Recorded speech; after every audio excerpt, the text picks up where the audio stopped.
ibad. Sesungguhnya Allah Subhanahu wa taala melihat pada semua hati anak manusia, mulai diciptakannya Adam sampai hari kiamat. Kemudian dia melihat hati yang terbaik, dan dia tidak melihat hati yang terbaik kecuali hati Muhammad. Istafahu li nafsihi wabta'athahu li risalatihi. Kemudian hati yang baik tersebut diperuntukkannya untuk diri Allah Subhanahu wa taala. Diasingkannya hati Muhammad dari semua hati manusia, diasingkannya dan dikhususkannya hati yang termulia ini untuk menjadi pengemban risalah yang akan dia turunkan di akhir zaman. Summa nazara ila qulubil ibad ba'da qalbi Muhammad. Kemudian Allah Subhanahu wa taala melihat kembali hati-hati anak Adam setelah hati Nabi Muhammad sallallahu alaihi wasallam. Dia ingin cari di mana kabilah, di mana kaum, di mana generasi yang layak ditempatkan hati yang terbaik ini. Dilihatnya juga hati-hati kita, hati-hati sebelum kita dan sudah kita, tidak layak satu pun kecuali hati sahabat Rasulullah sallallahu alaihi wasallam. Kiranya mereka itulah satu-satunya kaum yang mempunyai hati yang terbaik dari seluruh hati anak Adam. Maka diletakkannya lah hati yang terbaik ini pada hati-hati yang terbaik, agar risalah yang akan dibawa nantinya oleh hati yang terbaik ini terjalankan begitu hebatnya dengan pembela-pembela yang sangat luar biasa ini, kalangan Muhajirin dan Ansar. Dia bukan sudfah, dia bukan datang begitu saja, akan tetapi telah diatur semenjak azalinya, semenjak Adam alaihi salam belum diciptakan. Allah Subhanahu wa taala telah terangkan itu. Makanya tidak bisa orang-orang setelah mereka bisa menyaingi hati sahabat Rasulullah sallallahu alaihi wasallam di dalam keimanan. Tidak ada satu kelompok pun manusia berkumpul sehebat hati sahabat Rasulullah sallallahu alaihi wasallam. Maka celakalah Syiah yang telah mencela hati yang terbaik dari umat ini, yaitu sahabat Rasulullah sallallahu alaihi wasallam. Ra'aita Rasulullah, engkau melihat Rasulullah sallallahu alaihi wasallam, mendengarkan hadisnya, berperang bersamanya, salat engkau bersamanya. Adalah ucapan yang indah dari Husain bin Sabrah, menggambarkan keutamaan sahabat dari kalangan Muhajirin dan Ansar. Dari kalangan Muhajirin dan Ansar, sahabat, dan mereka juga mengerti keutamaan tersebut sehingga mereka tidak sia-siakan. Ketika mereka tahu bahwa mereka adalah umat yang terbaik, kuntum khaira ummatin ukhrijat linnas, mereka tidak sia-siakan Rasulullah SAW dengan kesibukan dunia mereka. Akan tetapi mereka jadikan dunia mereka untuk membela Rasulullah SAW. Itu dia perjanjian Aqabah. Ketika 40 orang dari kaum Ansar datang menyelinap di keheningan malam di kota Makkah, bukan kota mereka, mereka tinggal di Madinah.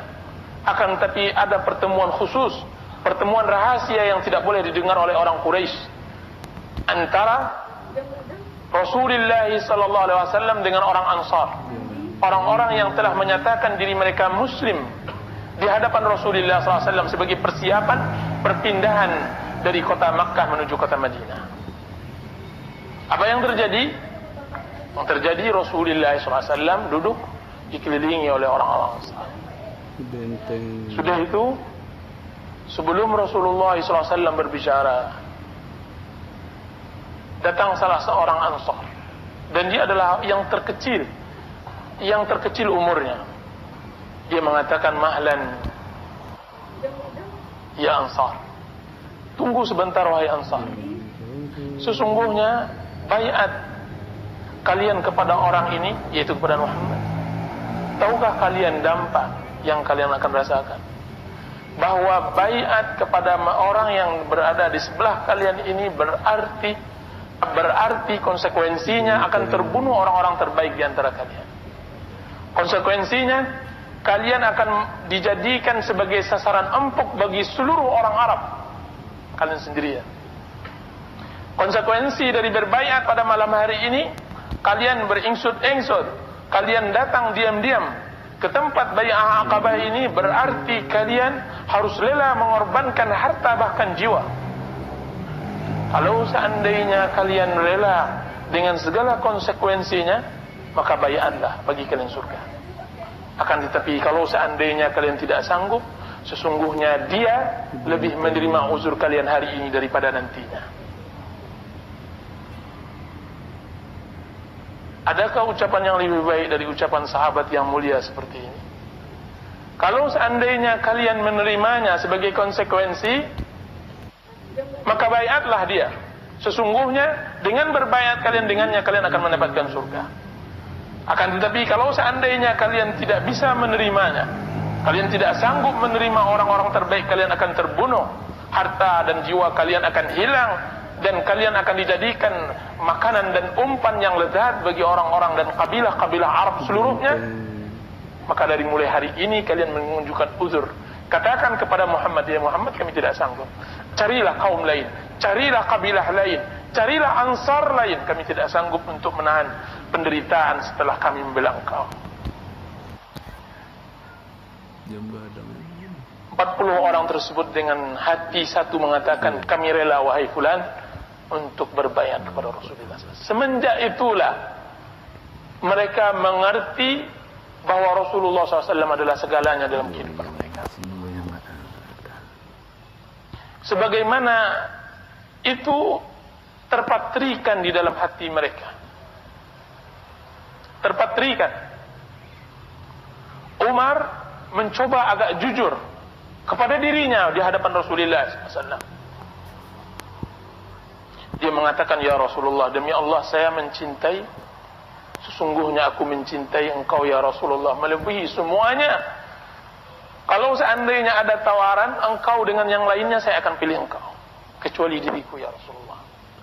Dia ingin membuktikan kejujuran dirinya bahwa dirinya lebih ia cintai dari Rasulullah SAW. Apa kata Rasulullah SAW? Mengajarkan bagaimana mencintai Rasulullah. Tidak wahai Umar, tidak wahai Umar, termasuk terhadap dirimu, engkau harus mencintaiku daripada dirimu. Begitu Umar diajarkan oleh Rasulullah SAW, pada detik itu juga dia mengatakan, sekarang ya Rasulullah, saya telah mencintai dirimu melebihi diriku lagi. Itu yang dipahami oleh semua sahabat Rasulullah SAW.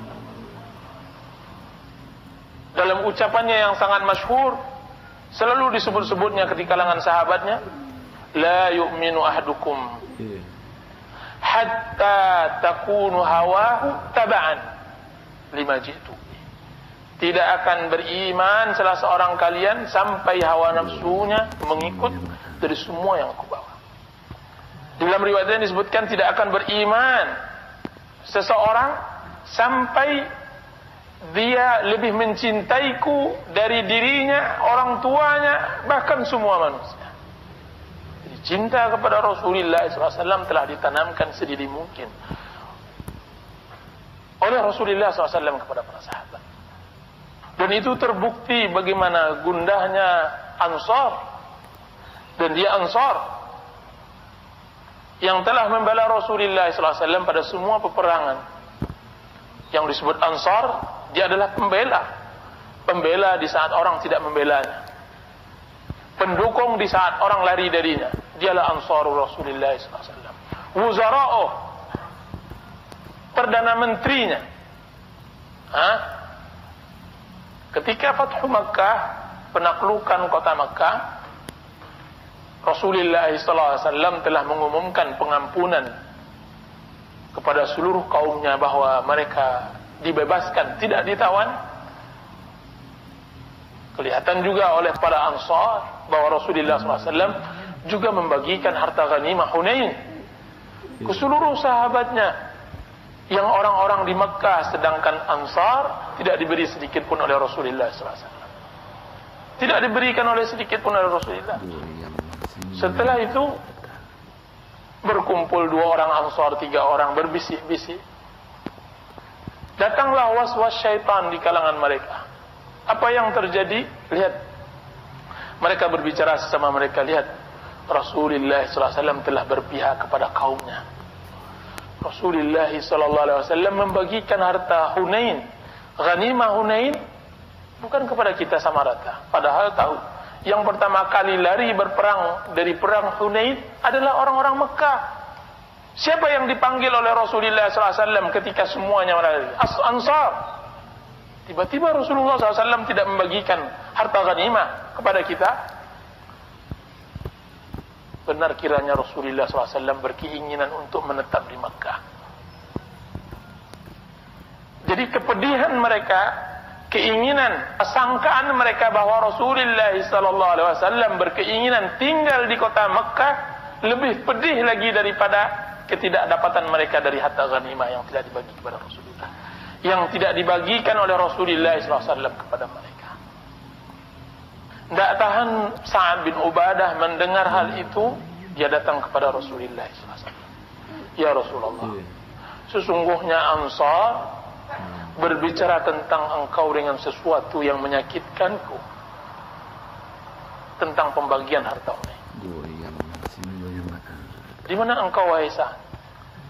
Bagaimana pendapat engkau? Apa kata Sa'ad bin Ubadah? Ya Rasulullah, sesungguhnya aku adalah bagian dari kaumku. Jadi Sa'ad bin Ubadah,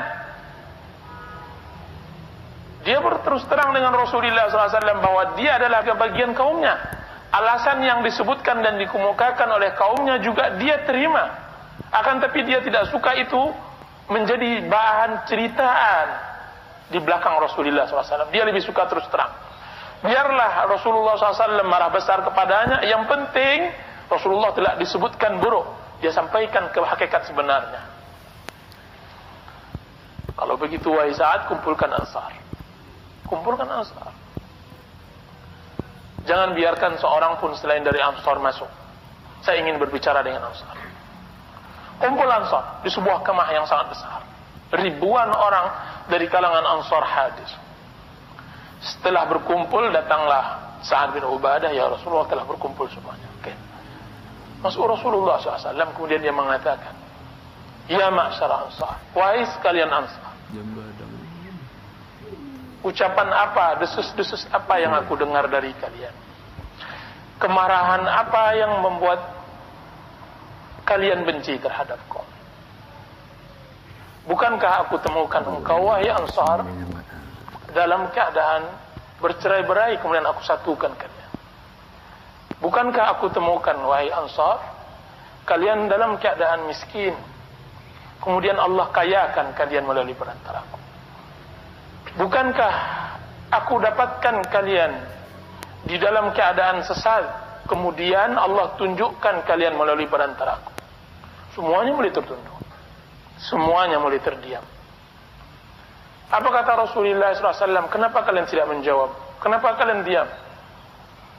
Jawablah wahai Ansar. Apa kata mereka semua? Dengan apa kami menjawab ya Rasulullah? Dengan ucapan apa kami bisa menjawab? Sesungguhnya milik Allah lah, milik Rasulullah lah keutamaan dan kemuliaan semuanya.